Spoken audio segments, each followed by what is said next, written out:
You've talked about when you were growing up and the bugs under the skin.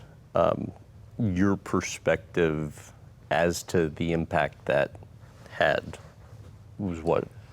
I'd been bitten by a sandfly and it laid its larva in me. And when I had these itchy little bumps, and you scratch them, and then you watch that itchy little bump crawl away under your arm to another place. I mean, it's like a horror film.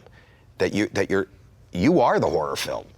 And the horror film didn't stop. So my mom took me to a doctor, and that doctor decided to put me on display.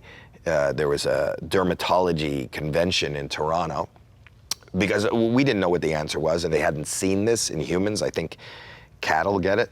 And they put me on a table in my tighty whities on a table. I was a little boy, and the nurses would hold me down, and then they would show them these bumps, and then the bump would move, and then he would take liquid nitrogen and put it on the bump. And liquid nitrogen is so cold it burns, and I'd watch my skin sizzle and bubble, and then it would open up and obviously kill the larva, and I was screaming. They did one.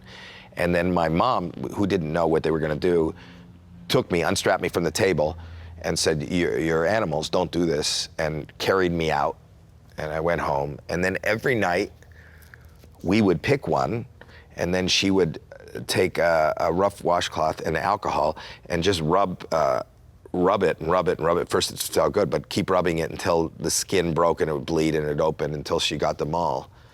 So that was when I think I was about 6 or 7, I don't know, I can't remember exactly how old I was. But that, even talking about it holds, so. Talking about it holds what? It's hard to, it's traumatizing. Even today? Sure. I had things living under my skin. So, so I have like an ick factor. And your mom too was yeah, they were afraid all, of germs, right? and her mom. I remember her mom, I'd go to my grandmother's house and my grandmother would be outside waxing and polishing the porch, the concrete porch. I remember my crib. Somebody would come over and touch the crib, and when I was a baby, I couldn't even speak, but I remember that when they'd leave, my mom would like Windex it or whatever she sprayed on it and wipe it. So, all these things, not that this is her fault, I have OCD.